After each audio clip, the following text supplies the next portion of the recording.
This is a Miracord 620B. You can call them an Elac, E-L-A-C, a Benjamin Miracord, a plain Miracord, whatever you want. It is what it is. The reason this is a short video, it's not actually a repair video at this point. It's to show you a quirk about these things, and it's not a problem with them. It's just the way they're designed. It's something that very few people know about. And that is to do with this center spindle here. Now, when you put, I'm going to put a couple of records on this center spindle here. They just balance on the tripod on the center spindle. And when you press the size button over here on the side, 12, because it's a 12-inch record, duh, it'll drop the record, and the arm goes in and plays the record. Fine and dandy. Gets to the end of the record, and we're going to drop the next record and go over to play it. Now, what people don't realize, say you're playing this record and you say, ooh, I want to hear another album. And you go and put another album on the spindle now.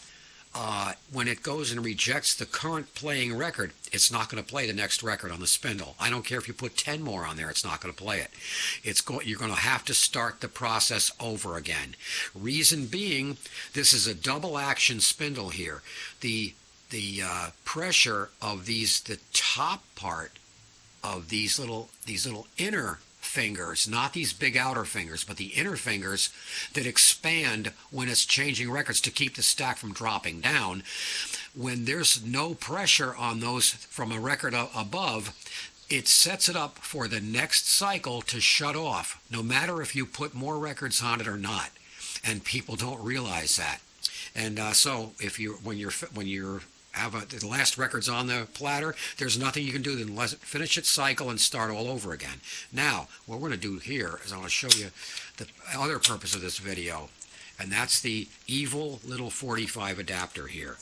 These things are $120, and the guy is selling them. He's only got one left. He sells them on eBay for $120. This one, I got lucky. I bought a broken one. And I said, okay, I'm going to try to fix it. Fortunately, I was able to do that. We'll get to that in a second. Now, the reason why these spindles break, you cannot pull these records up over the fingers. You have to take the spindle out. It's not like any other. And if you try to force it, you'll damage the spindle. As well, if you ever drop one of those spindles, that's the end of the spindle. Now, the 45 adapter, what happens because of that, these metal shelves here, these are the dropping shelves. They look like the separators on a normal 45 adapter, but these, when this stem gets pulled down by the mechanism underneath, it pulls these in, and that expansion pushes out these white blocks to hold up the stack of records. And these get damaged because, again, people try to pull up a stack of records over this, and you can't do that. You got to pull the spindle right out of the machine and then take the records from underneath. And it does the same thing as far as the last record being played. You cannot add more records once the stack has finished. Once the stack starts playing the last record, you can't add more. You can add more if there's still one more record up top. You can do that. Anyway, to get these apart, there is a nasty thing, this hog ring right here, which is very difficult to remove on the bottom of the spindle here. I have a tie wrap on here to keep this together temporarily. You have to remove that. Then there's two screws. You'll see those there. You'll find that what happens when these are forced, these metal plates get bent, and it's pretty easy to see how they go, but be forewarned. Behind these white blocks, above the white block right in the middle, pressing against this outer shell is a long, thin spring on both sides. It's going to escape, and you got to be mindful of that. You got to, when you take these apart, make sure, take it apart in a bowl or something so it'll catch the parts that fly out. But once those two springs are out, then it's obvious how this comes apart. It's fairly simple. There's two small springs that keep pressure, constant pressure on these, on the I call them the separators, on the shelves. And then the white blocks just sit on top. And when you go and reassemble it, you have to put the spring into the channel on top of these white, the stopper blocks. You assemble it and leave yourself just enough room to slide the spring into the little square channel that's right behind that center point there. And you just have to either have, like, that's why I have long fingernails. I use them as tools.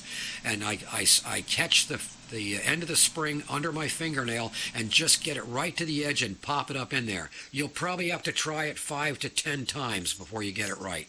But the 45 adapter on this one now works. And I love these things. I mean, the changer itself is a good changer. This pad is loose, so it's going to be a little pain in the ass. There we go. But I like the fact that there's no overarms on these things. It's pretty cool.